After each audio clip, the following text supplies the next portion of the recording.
Bonjour à tous et bienvenue dans cette masterclass sur les multibaggers. Donc le but de cette vidéo, c'est de voir un petit peu quelles sont les caractéristiques des multibaggers, qu'est-ce qu'un multibagger, comment les identifier sur les marchés avant qu'ils n'explosent en bourse.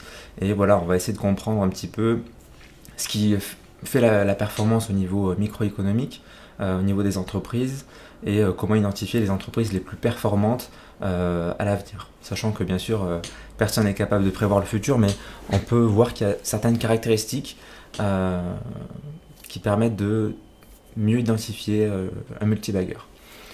Donc avant de commencer la vidéo, un petit peu quelques avertissements. Donc les informations, commentaires ou analyses mises à disposition par Zone Bourse lors de cette vidéo s'adressent à des investisseurs disposant des connaissances et des expériences nécessaires pour comprendre et apprécier les informations développées.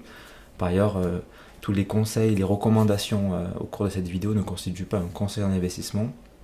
Donc voilà, chacun est responsable de ses performances et de ses prises de position. Je vous invite à avoir un esprit, une prise de recul aussi par rapport à ce qui peut être dit dans cette vidéo. Toujours garder un esprit critique. Allez, passons de suite au cœur du sujet. Donc voilà, je vous ai mis un petit sommaire si vous voulez vous retrouver au cours de la vidéo. On va voir ce que c'est qu'un multibagger. Donc un multibagger, c'est une notion qui a été définie par Peter Lynch dans son livre One Up on Wall Street. Je crois qu'il est sorti dans les années, fin des années 80, début des années 90.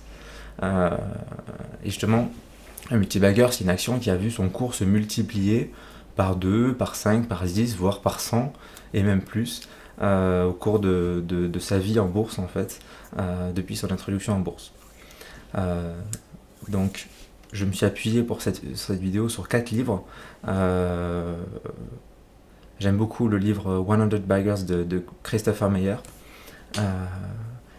Et également qui lui-même s'est appuyé sur un livre qui s'appelle 100 to 1 in the Stock Market par Thomas Phelps, qui a été vraiment le premier à mettre un pied là-dedans en analysant les boîtes qui ont le mieux performé, les boîtes qui sont multipliées par 100, et il a essayé d'analyser un petit peu les traits de caractère que se partagent ces sociétés. Ça a été repris donc et amélioré et mis à jour par Christopher Meyer, et également The Intelligent Quality Investor par Long Equity qui est une mise à jour plus récente, qui est sortie l'année dernière, il me semble. Et enfin, The Outsider, qui est un livre qui retrace le parcours de PDG, et qu'est-ce qui fait un bon PDG, un bon allocateur de capitaux. Donc ouais, c'est un livre que je recommande et qui permet d'identifier un petit peu qu'est-ce qu'un management de qualité.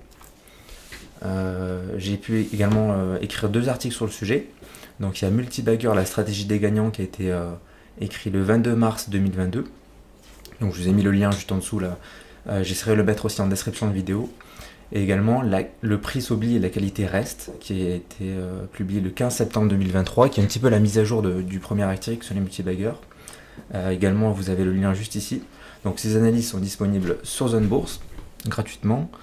Vous avez aussi des analyses d'entreprise. Vous avez beaucoup d'analyses qui ont été faites par mes collègues et par moi. Là je vous ai mis quelques-unes que je trouve intéressantes.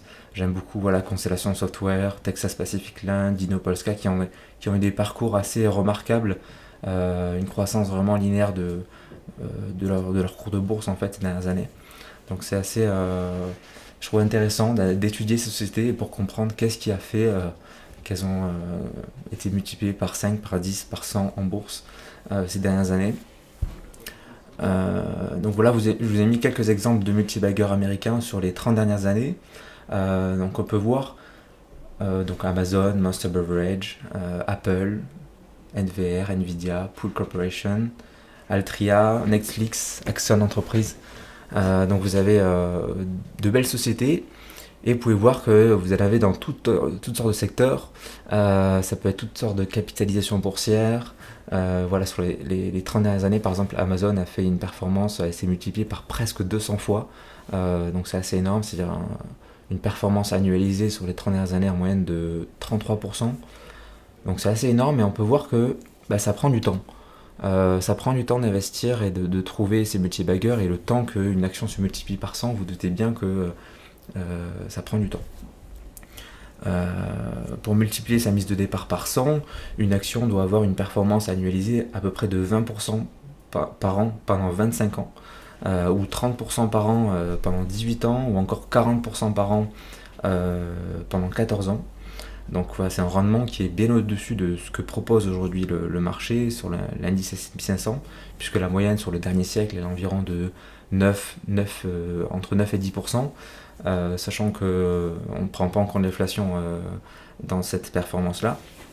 Donc voilà, investir ça et trouver des multibaggers, ça prend du temps. Donc là c'est par 100, mais même par 10, ça se fait pas en 1 ou 2 ans.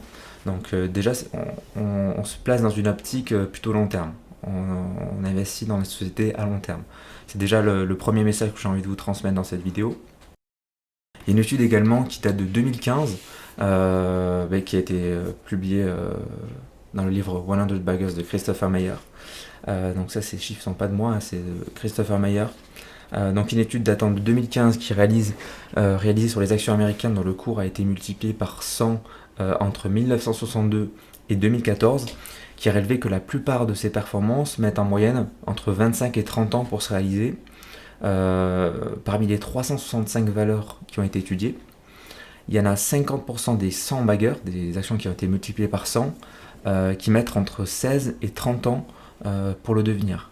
Et 16% à peu près de ces 365 valeurs mettent moins de 16 ans, et 34% qui mettent plus de 30 ans. Donc on peut voir, voilà, ça prend du temps. En moyenne, vous allez mettre une trentaine d'années si vous ne coupez pas votre ligne. Donc 30 années, c'est long, c'est très long, c'est presque une vie d'investisseur en fait. Finalement, vous commencez, vous avez trouvé un travail, vous commencez à investir. Finalement, ça va durer presque jusqu'à votre retraite.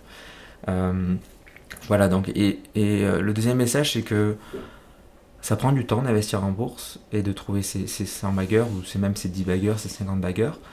Mais c'est pas forcément les titres auxquels on pense de suite. On pense de suite à Amazon, à Apple, Microsoft, etc. Mais il y en a dans tout type de secteur. Par exemple, Monster Beverage, qui est une action cotée aux États-Unis, qui a été le plus grand performeur, il me semble, sur les 20 dernières années. Bon, mais c'est devenu un plus qu'un 100 bagger. Monster Beverage a réalisé une performance annualisée de 58,5%. Donc c'est l'action qui a le plus monté en fait, qui a le plus augmenté entre 2001 et 2021, avec une performance de plus de 100 000%, comme on peut le voir sur le graphique, là, 111 000% en 2 décennies, donc c'est assez impressionnant. Beaucoup d'investisseurs en fait ont craqué et ont vendu après avoir multiplié leur mise de départ par 2, par 3, au lieu de se concentrer en fait sur les fondamentaux de l'entreprise. Les investisseurs auraient plutôt dû se concentrer sur les ventes, sur le retour sur le capital investi. Donc là, à l'époque, les ventes explosaient, la clientèle adorait le produit, et la société avait un boulevard devant elle pour continuer de croître et d'étendre son expansion à l'international. C'est ce qu'elle a fait.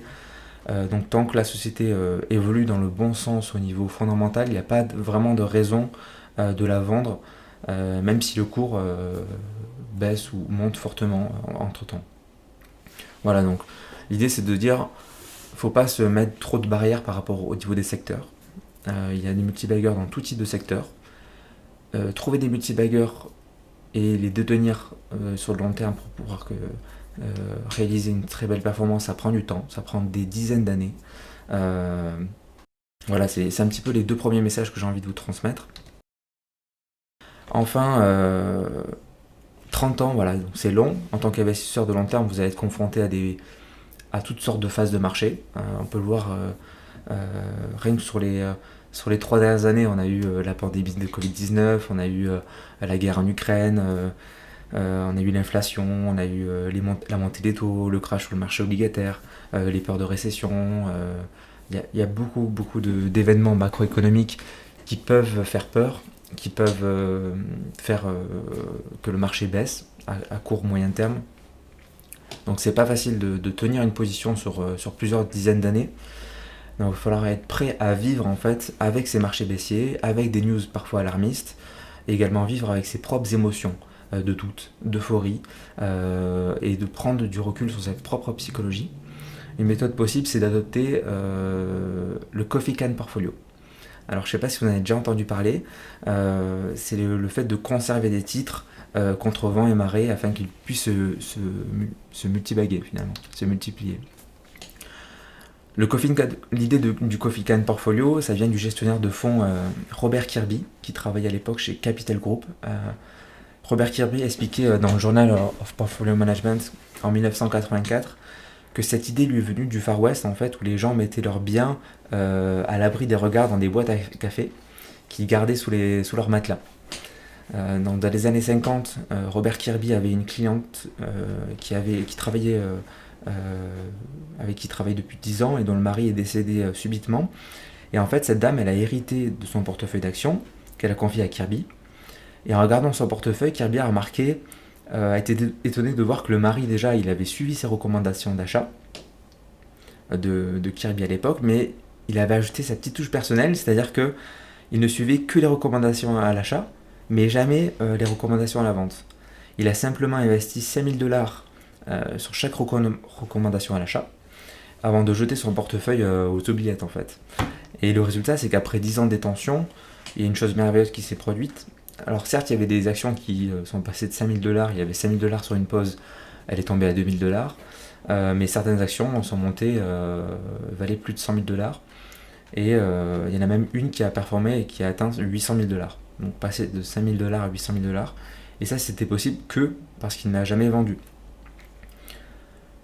Donc, voyons tout de suite, donc voilà, si une approche un petit peu de une possibilité pour conserver ces sociétés sur le long terme, c'est de faire une analyse approfondie, les acheter et ne jamais les vendre. C'est comme ça qu'on peut tenir une position sur le long terme grâce à l'idée du Coffee Can Portfolio.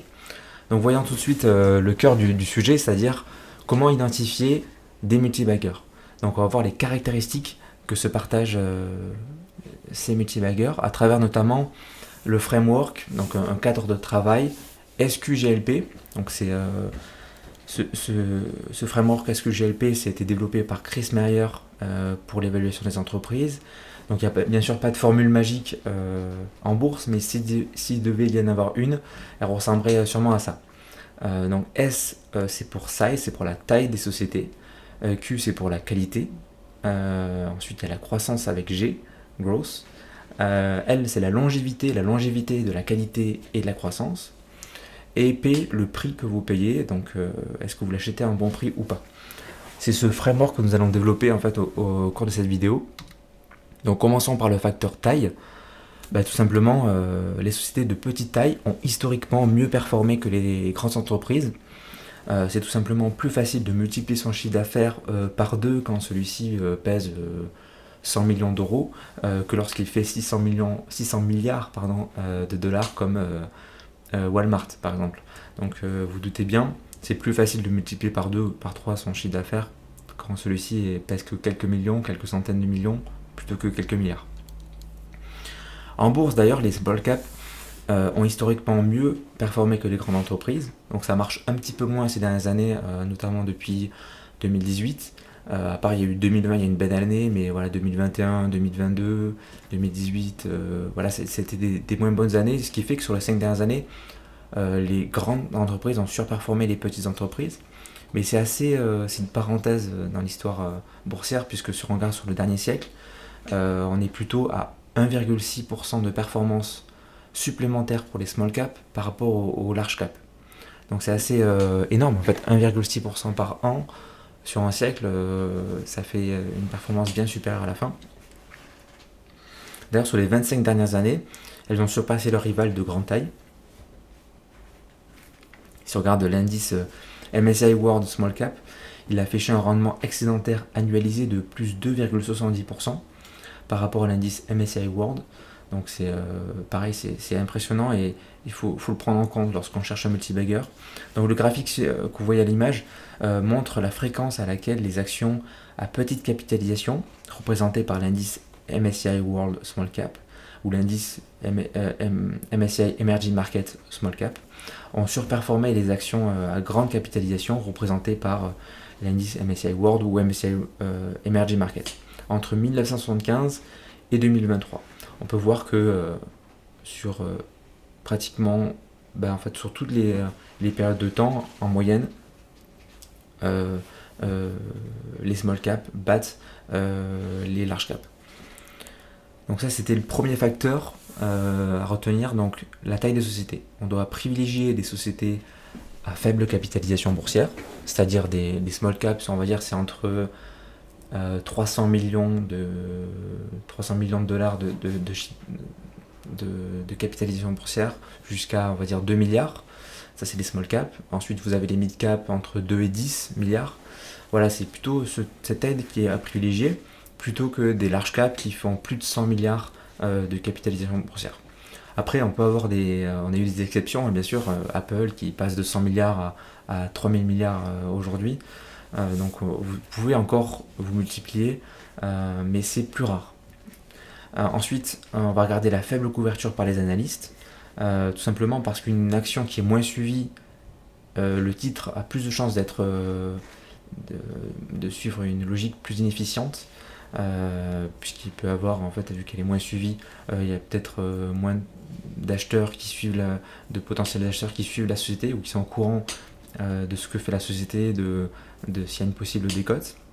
Et enfin, on va regarder la faible liquidité, tout simplement parce que il y a beaucoup de fonds en fait qui ne vont pas chercher les entreprises qui ont peu de volume, tout simplement parce que pour ces gros fonds, c'est difficile de rentrer, de sortir facilement de ces positions. Donc, des sociétés faiblement capitalisées avec une faible couverture par les analystes et une faible liquidité. Donc ça, c'est on va dire du bonus, hein, c'est surtout privilégier des small caps. Ensuite, le facteur qualité, qui est un des facteurs les plus importants de ce modèle SQGLP. Je vais commencer par un exemple pour vous montrer à quel point c'est important la qualité. Imaginons que nous sommes en 1990. Vous souhaitez investir dans une des deux entreprises citées, l'entreprise A ou l'entreprise B. Laquelle choisiriez-vous si vous deviez garder vos investissements selon une stratégie buy and hold jusqu'en 2023, donc de 1990 jusqu'en 2023, sachant que l'entreprise A génère un ROCE, un ROCE de 20% et un PER de 30, donc retour sur les capitaux employés de 20% et elle se paye 30 fois ses bénéfices, et l'entreprise B a une rentabilité 2 fois moindre avec un ROCE de 10% et un PER de 15. Donc 2 fois moins rentable, mais 2 fois moins cher aussi. Sachant que toutes les choses sont égales par ailleurs, hein, et que les deux sociétés maintiennent ce niveau de rentabilité, c'est-à-dire qu'elles réinvestissent leurs résultats dans leur croissance avec ce même niveau de retour sur capitaux engagés jusqu'en 2023, à quelle société faut-il choisir? À quelle société sera la plus performante? Sachant qu'en 2023, il va se passer quelque chose, c'est que donc en 1990, vous achetez l'entreprise A à un PER de 30, mais lorsque vous la vendez en 2023, vous la vendez à un PER de 15. C'est-à-dire que vous allez voir le cours de l'action chuter de 50% juste par la chute du PER, la chute de la valorisation de la société. Alors que c'est l'inverse pour l'entreprise B, c'est-à-dire que vous l'achetez à un PER de 15 en 1990 et en 2023, lorsque vous la vendez avec un PER de 30, c'est-à-dire l'action a fait déjà plus 100% juste sur la revalorisation du titre.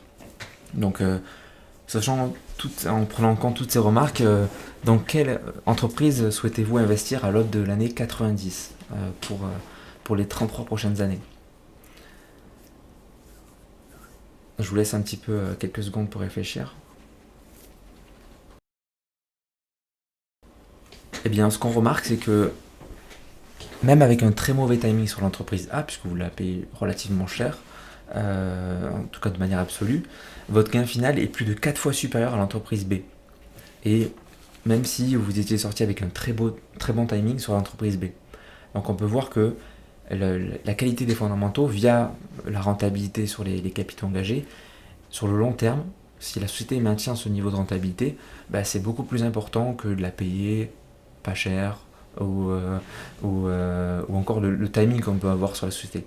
Vous l'achetez un petit peu plus cher ou au mauvais moment avant une chute du marché, c'est pas le plus grave. Si vous la gardez sur le long terme, ce qui drive les marchés à long terme, c'est surtout la qualité, la croissance des fondamentaux. C'est pas la valorisation. Voilà. Donc votre investissement sur l'entreprise de meilleure qualité vous a rapporté un rendement annualisé de 16,95% sur 33 ans, contre 11,95% pour l'entreprise de qualité moyenne, soit 5% de plus chaque année. Voilà, c'est assez énorme. Voilà. Au final, ça fait un x4 par rapport à l'entreprise B. Donc à retenir, la qualité des fondamentaux. Une approche possible, en fait, ça peut être de dire je vais réduire mon univers investissable. Je vais cibler uniquement les entreprises qui ont, par exemple, un ROE ou un ROIC supérieur à 15%. Voilà, c'est un peu bête et méchant, mais de dire ok, je vais me concentrer uniquement sur les sociétés qui ont une rentabilité supérieure à la moyenne du marché, peu importe le secteur. Donc il y aura un petit biais sectoriel, mais voilà, ça peut être voilà, de ça. Également une rentabilité qui soit élevée, mais aussi stable dans le temps. C'est assez important. On peut prendre par exemple la moyenne sur les dernières années, de dire je veux que sur les 5-10 dernières années, la rentabilité soit supérieure et qu'il y ait une faible volatilité de cette rentabilité. C'est une possibilité pour identifier des entreprises de qualité. Également, ce qu'on va regarder, c'est la profitabilité, donc à distinguer de la rentabilité, c'est-à-dire les marges. On va regarder la transformation du chiffre d'affaires en résultat opérationnel, en résultat net, en free cash flow.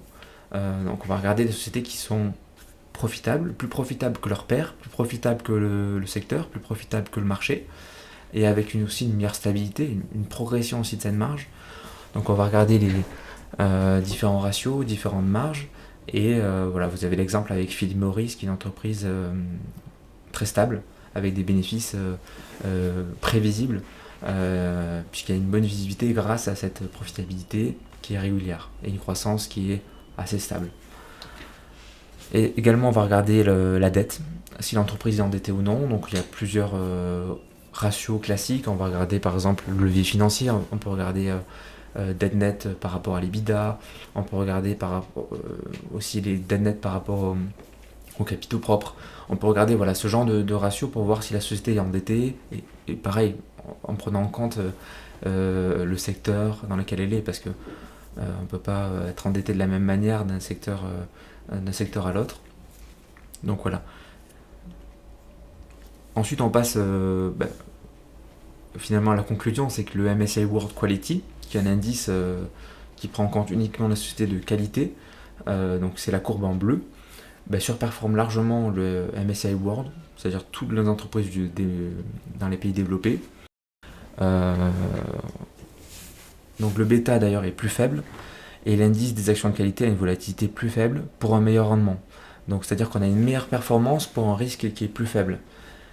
Si on regarde depuis 1994, le MSCI World Quality a une performance annualisée de 11,41% contre 7,95% pour le MSCI World tout court.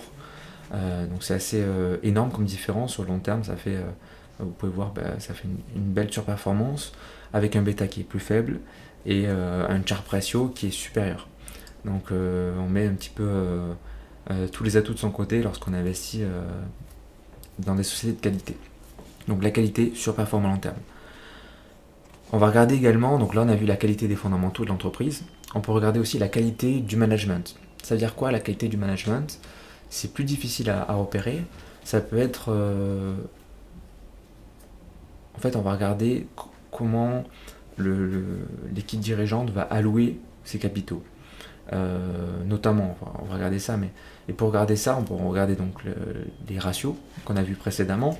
On peut regarder aussi si les actionnaires le management est actionnaire, s'ils sont impliqués dans la société comme un actionnaire, dans le sens où en fait une hausse du cours de bourse va directement les récompenser de leur travail. Il y a d'autres facteurs aussi comme un PDG fondateur. C'est un bon indicateur puisque les sociétés dont le PDG dont le fondateur est encore PDG surperforment par rapport aux autres sociétés. Aussi les sociétés familiales avec le management qui est actionnaire surperforment sur le long terme. Voilà, c'est des critères qu'on va regarder. Donc les personnes qui sont impliquées, qui sont réactives, qui allouent mieux leurs capitaux, qui investissent, qui ont une vision à long terme, surperforment les autres actions. Donc ça à prendre en compte. Donc pour résumer un petit peu cette partie sur la qualité, on va regarder donc des sociétés avec une rentabilité élevée, pour regarder le ROE, le ROCE, le ROIC, le ROA. Une profitabilité élevée, donc là c'est les marges, marge brute, marge EBITDA, marge EBIT, marge nette, et aussi la conversion en free cash flow, marge free cash flow. On va regarder également la régularité dans la performance, avec une profitabilité et une rentabilité stable, des revenus récurrents, voilà. On va essayer de comprendre ce qui fait que la société peut avoir une bonne régularité dans ses performances, ce qui va donner de la visibilité, et donc qui va aussi la revaloriser en bourse. On va regarder aussi les sociétés avec un bilan comptable sain, donc un endettement faible. On va regarder le levier, le gearing, on va regarder l'anti-risk coverage, c'est-à-dire le poids des intérêts dans le remboursement de la dette. On va regarder aussi si le management est expérimenté, intègre, réactif et dont les intérêts sont alignés avec ceux des actionnaires. Donc c'était le deuxième facteur.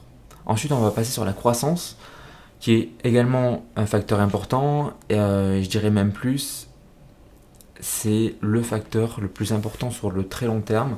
La croissance du chiffre d'affaires, c'est le principal moteur de rendement boursier à long terme. Ça, c'est une étude qui a été faite par Morgan Stanley et BCG, qui a étudié le top quartile des actions américaines composant le S&P 500 entre 1990 et 2009. Et ce qu'on peut voir, c'est sur cette période de 19 ans, 74% de la hausse de ces 27% d'actions les plus performantes du S&P 500 est due à la croissance du chiffre d'affaires. Donc c'est le facteur le plus important qui drive à long terme la hausse du cours. On peut voir qu'à court terme, par contre, c'est beaucoup plus la croissance des multiples. Donc si vous investissez dans une logique plutôt court terme à 1 an, 2 ans, la valorisation, le PER par exemple, aura une influence beaucoup plus significative par rapport à la croissance du chiffre d'affaires. Par contre, c'est l'inverse sur le long terme, à 10 ans et plus. Voilà, par exemple, typiquement, McDonald's, c'est une société qui a augmenté son chiffre d'affaires de manière stratosphérique ces dernières années, enfin ces dernières décennies. Et il y avait un relais de croissance insoupçonné aussi sur McDonald's, parce que il y a eu une expansion aux États-Unis, et en fait il y a beaucoup de gens qui disaient McDo, voilà, c'est un petit peu fini, c'était à la fin des années 90, beaucoup de gens disaient que voilà, McDonald's, il y a peu de choses à attendre encore du titre, parce que finalement ils ont conquéré tout le marché, alors que pas du tout. Il y avait encore beaucoup d'expansion à faire aux États-Unis, en augmentant la densité. Il y avait beaucoup d'expansion à faire à l'international, à la fois dans les nombres de pays, puisqu'ils sont implantés en Chine, ils sont implantés au Japon, ils sont implantés dans beaucoup d'autres pays, et en termes de densité aussi. Ils ont augmenté leur réseau, ils ont développé des nouveaux produits, comme les salades par exemple. Ils ont développé leur gamme, et ils ont développé aussi de nouveaux repas, par exemple, comme le petit déjeuner. Ils n'avaient pas le petit déjeuner, il n'y avait que des menus classiques, et ils sont passés aussi sur le segment petit déjeuner. Voilà, c'est plein de relais de croissance qui étaient insoupçonnés et qui ont participé à la hausse du chiffre d'affaires et in fine la hausse du cours de bourse. Donc voilà, ne vous limitez pas forcément à certains secteurs, il peut y avoir des multi-baggers dans tout type de secteur, et ne négligez pas aussi les relais de croissance. Il peut y avoir des relais de croissance insoupçonnés, donc il s'agit vraiment d'essayer de comprendre ce qui pourrait amener à ce relais de croissance. Ensuite, donc voilà, pour résumer, la taille du marché adressable, on va regarder la TAM, il faut que la TAM soit importante, on va regarder le potentiel d'expansion internationale, comme on a vu avec McDo, on peut regarder beaucoup de choses comme ça. La croissance organique historique, qui doit être élevée et supérieure au PIB, voire supérieure à ses concurrents aussi, c'est quelque chose qu'on va regarder. Ensuite, passons au facteur longévité, donc c'est-à-dire qu'on va regarder la longévité à la fois de la qualité et de la croissance.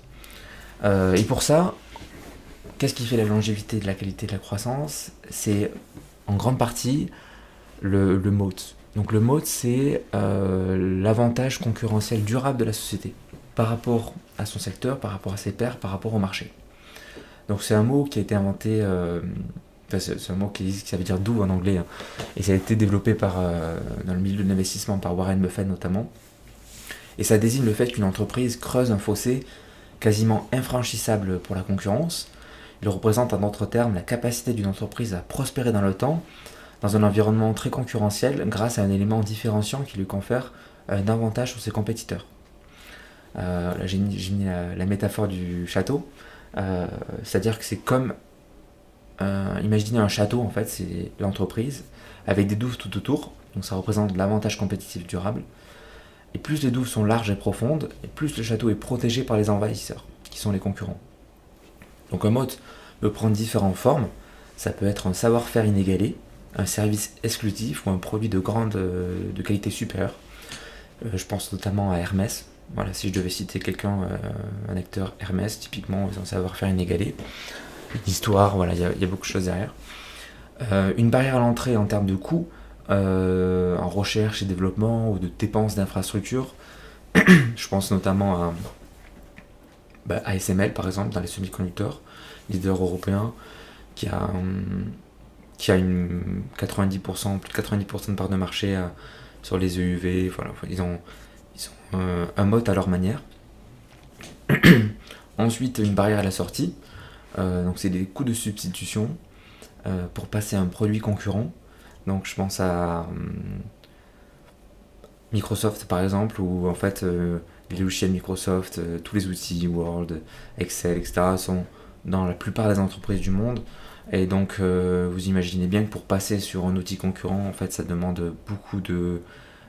c'est très compliqué en fait. Ça demanderait beaucoup de temps, beaucoup d'énergie, beaucoup d'argent. Et pourquoi changer si l'outil marche bien en fait. Donc c'est une barrière à la sortie très importante pour Microsoft. Il y a également l'effet réseau. L'effet réseau, c'est lorsque la valeur ou le produit augmente, la valeur du produit par exemple ou du service augmente avec le nombre d'utilisateurs.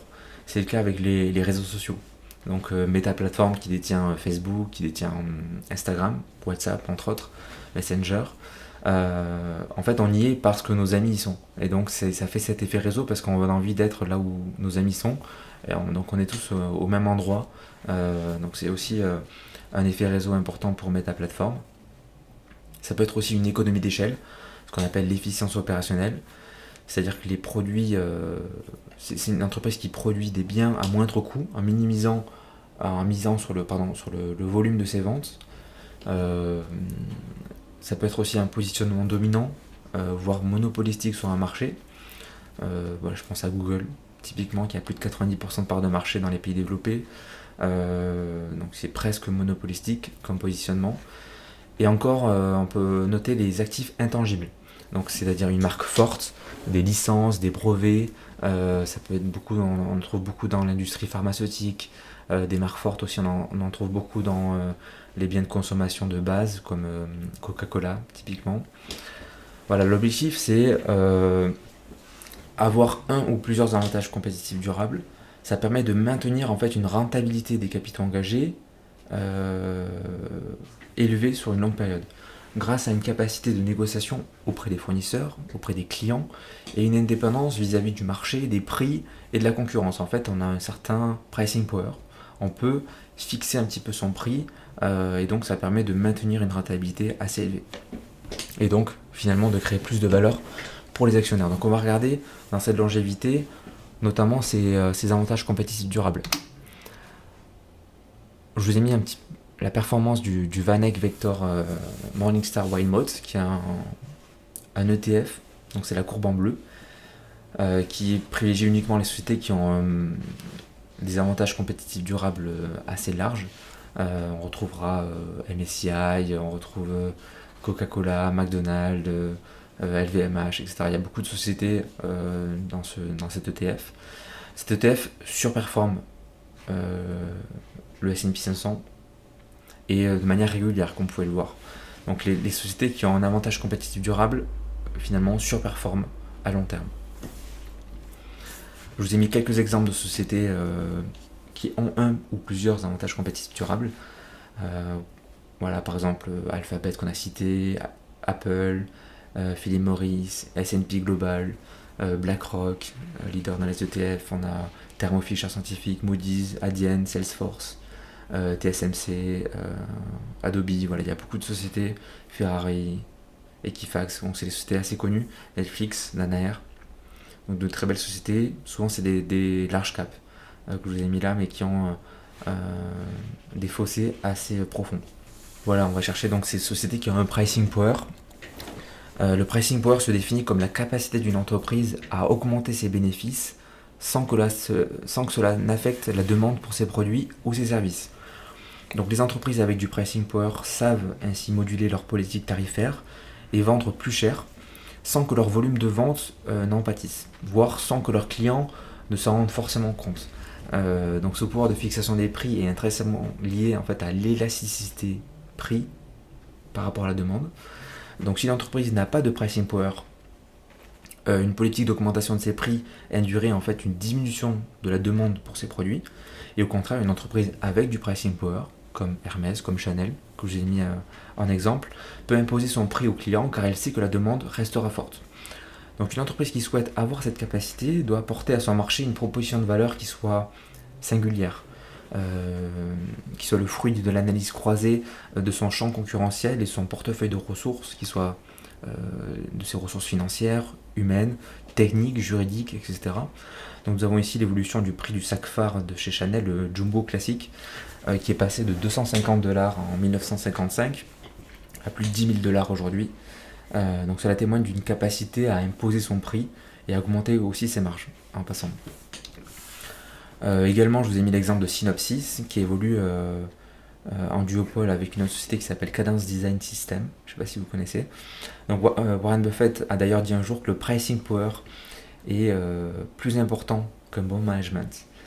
Selon l'oracle d'Omaha, si vous avez la capacité d'augmenter votre prix sans perdre de clients au profit d'un concurrent, vous avez une très belle entreprise. Et au contraire, si vous avez besoin d'une séance de prière avant d'augmenter vos prix de quelques centimes, alors vous avez une entreprise lamentable. Ces mots traduisent une vérité, c'est-à-dire que le pricing power est un meilleur indicateur pour identifier une belle entreprise qui peut prospérer à long terme car elle possède un avantage compétitif durable. Recherchez des entreprises avec un moat qui possèdent un pricing power, qui génèrent un bon retour sur capitaux propres à leurs actionnaires et vous augmentez de vos chances de trouver un multibagger. Voilà, Synopsys, c'est typiquement une société qui a une rentabilité des capitaux engagés élevée, une marge élevée, régulière, en croissance, et qui a ce pricing power, parce qu'elle évolue en duopole, parce qu'elle est bien placée sur son marché, parce qu'elle apporte une proposition singulière à ses clients. C'est le cas aussi d'LVMH, et LVMH aussi, ce qu'elle a en plus, c'est un historique d'acquisition réussi. Ce qu'on va chercher, c'est certes une société qui a une qualité élevée, une croissance élevée, une longévité dans cette croissance et cette qualité, mais aussi des possibilités de réinvestissement. LVMH, c'est typiquement la société qui excelle en fait dans la croissance externe, la croissance par acquisition. Elle a acquis plusieurs dizaines de sociétés. Les plus connues dernièrement, il y a Tiffany qui a fait beaucoup parler d'elle. C'est une société qui a cette capacité d'acheter des sociétés, de les intégrer au groupe et d'augmenter leur rentabilité, d'améliorer leur positionnement, leur proposition de valeur et finalement d'augmenter l'empire de Berlin donc pour résumer sur le facteur longévité, on va regarder donc les sociétés qui ont un avantage compétitif durable, voire plusieurs, afin de conserver une rentabilité élevée sur le long terme. Les sociétés qui ont un pricing power, qui se caractérisent par des marges élevées et en croissance. Ensuite, on va regarder les sociétés avec de l'optionnalité, c'est-à-dire qu'il y a des multiples possibilités de réinvestissement et de croissance. On l'a vu avec McDonald's, on l'a vu avec LVMH. On va regarder enfin les sociétés qui ont un historique de croissance externe réussi et ou une possibilité de future croissance externe. Donc ça, c'est un petit plus qui vient se rajouter, c'est un petit bonus, mais voilà, c'est quand même c'est important d'avoir ça en plus. Ça permet d'augmenter nos chances finalement de trouver un multibagger. Et enfin, on va finir par le facteur prix. C'est le dernier facteur de ce modèle SQGLP de Christopher Mayer. Donc le facteur price, on va regarder donc. Vous avez les 4 moteurs de la croissance du cours de bourse que je vous ai mis en schéma. croissance des ventes, on l'a vu, croissance des marges bénéficiaires, on l'a vu, et on va finir par les deux autres moteurs qui sont la croissance des multiples de valorisation, croissance du PER typiquement, et les rachats d'actions réguliers, qui vont apporter aussi un certain moteur, parce qu'en fait en diminuant le nombre d'actions, vous allez augmenter la valeur des IPS par rapport aux bénéfices, et donc augmenter in fine le cours de bourse. Comment faire un x16 sur son investissement alors que le chiffre d'affaires par exemple n'a fait que quadrupler entre guillemets. Ici vous avez une société, donc les ventes ont été multipliées par 4 entre 2009 et 2021, mais la marge a été augmentée, a fait x2 également, puisqu'il y avait une marge nette de 10%, on est passé à une marge nette de 20%, et le price earning ratio également il a augmenté, il a été doublé, puisqu'il est passé de 15 à 30. Ce qui veut dire que même si on a fait x4 sur son chiffre d'affaires, on a fait x16 sur son cours de bourse. Et c'est pas forcément illogique, puisque la société, en augmentant ses marges, peut-être qu'elle mérite une valorisation plus élevée.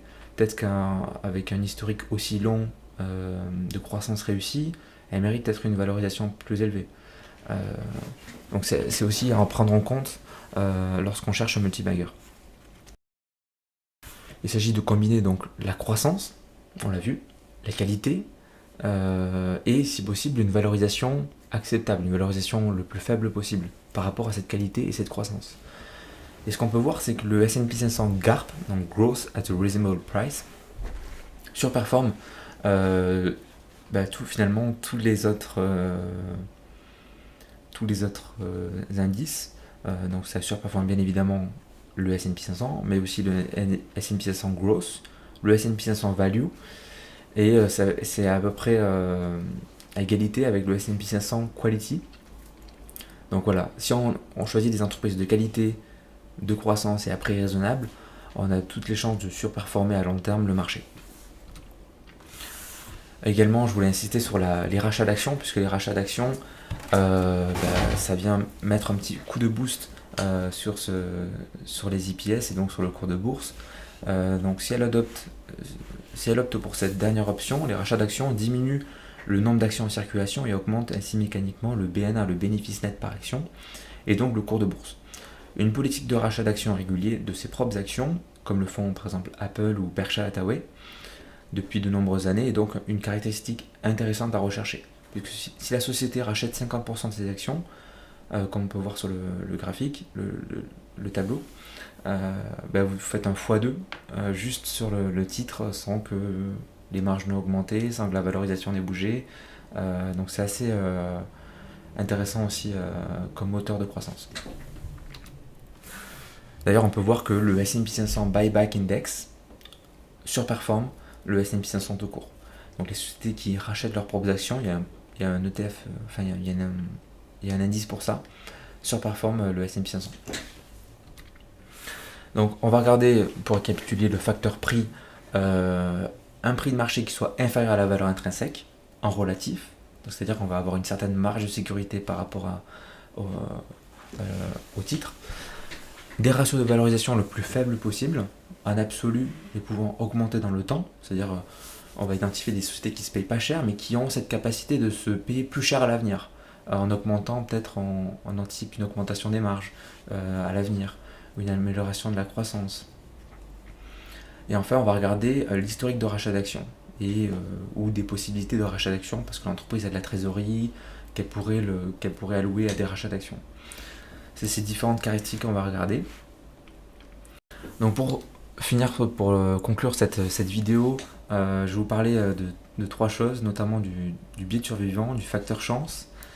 Donc le manque d'informations peut parfois mener à de fausses conclusions par la faute d'un biais cognitif qui est très répandu en particulier dans l'investissement, c'est le biais du survivant. Donc on va l'illustrer ce biais par un exemple historique qui date de la Seconde Guerre mondiale. Donc dans les premières années du conflit armé, dans la Seconde Guerre mondiale, les chances qu'un avion de chasse revienne de mission étaient d'1 sur 2 à peu près.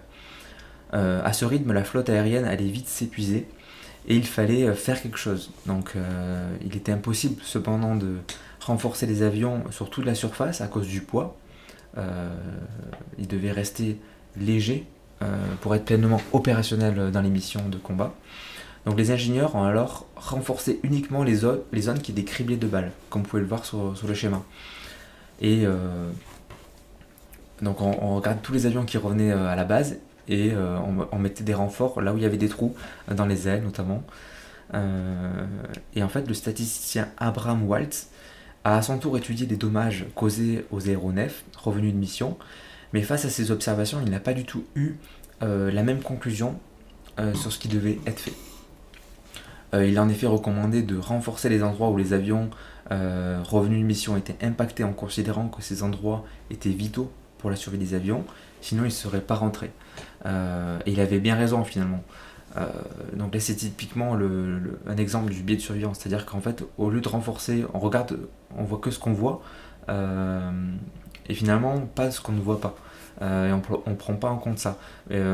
Tous les avions finalement qui ne sont pas rentrés, ils avaient des impacts là où il n'y avait pas les points rouges, notamment au niveau des moteurs, au niveau du cockpit. C'est là où en fait il fallait finalement renforcer l'avion. Donc le biais de surveillance, c'est un biais cognitif qui nous empêche de voir les problèmes dans leur ensemble, en faisant des hypothèses et en tirant des conclusions uniquement sur une observation partielle de la situation. Ici, uniquement les impacts de balles des avions revenus de mission. Donc ce biais de surveillance, il s'applique à de nombreux domaines de la vie quotidienne, en particulier dans l'investissement. On pourrait facilement tirer des conclusions hâtives en se disant par exemple que les entreprises technologiques dirigées par des entrepreneurs ayant quitté l'école pour se lancer dans leurs projets sont un gage de réussite. Et là, on a vu par exemple Apple avec Steve Jobs, on a vu Microsoft avec Bill Gates, Dell Technologies avec Michael Dell, ou encore Facebook avec Mark Zuckerberg. Donc ce sont des business géniaux qui sont devenus de grandes entreprises à succès, mais ça serait oublier tous les échecs qu'il y a eu. Ça serait oublier que les exemples ne constituent pas une règle universelle, et qu'il existe aussi des entreprises dont les entrepreneurs visionnaires ont quitté les plus grandes universités américaines avant la fin de leur cursus, et qui sont tombés aux oubliettes ou qui ont fait faillite. Donc c'est la même chose pour les multibaggeurs. La plupart des multibaggeurs en fait partagent les caractéristiques communes que nous avons vues: la qualité, la croissance, la taille de la capitalisation boursière, un prix relativement raisonnable. Mais ces critères ne constituent pas non plus une assurance au succès. Il faut les voir plutôt comme une aide au succès. Vous mettez simplement les probabilités de votre côté quand vous faites ça.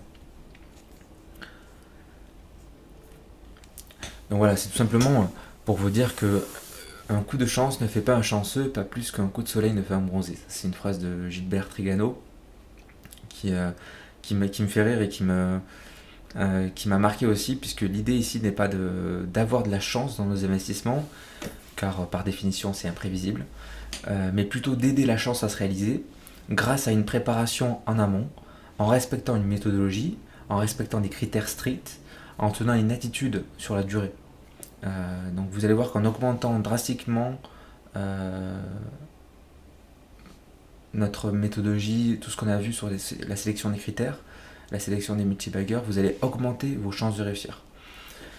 Faire de la chance votre ami pour identifier les futurs multibaggeurs, c'est se préparer à les reconnaître quand vous en verrez un en fait.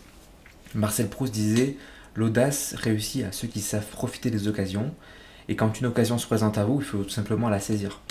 Donc avant de comprendre les traits de caractère de multibaggeur, il s'agit tout simplement d'installer une intention, celle de vouloir repérer et de conserver sur le long terme pour profiter des gains qu'elles ont à nous donner. Donc les anglophones appellent ça être luck ready, c'est-à-dire se tenir prêt à rencontrer la chance. L'ouverture d'esprit, la curiosité, l'envie de les trouver sont d'autant de conditions pour réussir à identifier, à acheter et à conserver contre vents et marées ces actions sur le long terme. Trouver un multibaggeur, ça comporte bien évidemment une part de chance, une part de risque, mais les conserver, c'est tout sauf de la chance en fait. Cela relève du caractère, de la persévérance, de l'opiniâtreté, de la méthodologie, de la vision à long terme. Et c'est peut-être ça le plus dur en fait. Peter Lynch avait l'habitude de dire que l'organe le plus important pour investir en bourse, ce n'est pas le cerveau, mais c'est l'estomac. C'est-à-dire qu'il faut bien s'accrocher et il faut bien connaître ses dossiers pour conserver une action sur plusieurs décennies. Voilà, je vous invite adopter cette approche de mettre la chance de votre côté. Donc pour conclure sur ce framework SQGLP, pour identifier les multibaggers, donc on va regarder les sociétés de petite taille, peu suivies par les analystes, le facteur S. Le facteur qualité, prendre des sociétés qui présentent une rentabilité et une profitabilité élevée et stable, ainsi qu'un bilan solide et des dirigeants intègres. On va regarder également le facteur croissance, donc des sociétés qui affichent une croissance élevée et supérieure à ses pairs. Le facteur longévité, donc des sociétés disposant d'avantages compétitifs durables, un pricing power et de multiples possibilités de réinvestissement. Et enfin le facteur prix, même si ce n'est pas le plus important, qui se négocie à des prix, des sociétés qui se négocient à des prix si possible raisonnables. Enfin, je vous passe quelques takeaways, quelques plats à emporter pour vous, pour votre réflexion. Premièrement, c'est let your winner run. Laissez vos actions gagnantes courir. Si vous vendez dès que vous faites 100% de gain, vous ne connaîtrez jamais en fait un x10 ou un x50. Pour avoir un x10, il faut conserver l'action après qu'elle ait fait un x100, après qu'elle ait fait un plus 100%, après qu'elle ait fait un plus 200%, plus 300% et jusqu'à plus 900%. Donc voilà, ne vendez pas juste parce que l'action a fait x2. Voilà. Ensuite, ne vendrez pas à la moindre mauvaise nouvelle. Comme nous l'avons vu en fait au cours de cette vidéo, des mauvaises nouvelles, vous en connaîtrez régulièrement. Sur les marchés, il y en a presque chaque semaine. Vous allez en voir, il va falloir les accepter. Surtout si c'est des nouvelles en fait macroéconomiques. Essayez de juste comprendre l'impact que ça aura sur vos entreprises, plus que de suite de vendre à la moindre mauvaise nouvelle. Ensuite, ne vendez pas juste parce que l'action est momentanément chère. En fait, lorsque le cours de l'action, il peut prendre parfois de l'avance en fait sur les fondamentaux. C'est pas une raison pour vendre l'action, puisque elle peut très bien latéraliser ou continuer sa hausse, mais dans une proportion moindre. Et finalement, vous pourrez regretter d'avoir vendu un peu tôt ce titre. Donc voilà, c'est laisser courir vos gagnants, même si l'action est parfois momentanément chère. Parfois, les fondamentaux viendront rattraper le cours de bourse. Et enfin, c'est d'accepter d'avoir tort quand les faits sont contre vous. Donc l'acte de vente, c'est une des choses les plus compliquées en bourse. Il n'y a pas de règle universelle pour bien vendre. Il faut parfois couper ces mauvaises lignes. C'est même plutôt une bonne idée. Ne pas se voiler la face et analyser le plus rationnellement possible ces entreprises. On peut par exemple pour ça se poser des questions. On peut se dire, est-ce que cette action mérite toujours sa place dans mon portefeuille? Est-ce que, avec toutes les connaissances que j'ai sur le dossier actuellement, est-ce que je rentrerai la société actuellement dans mon portefeuille?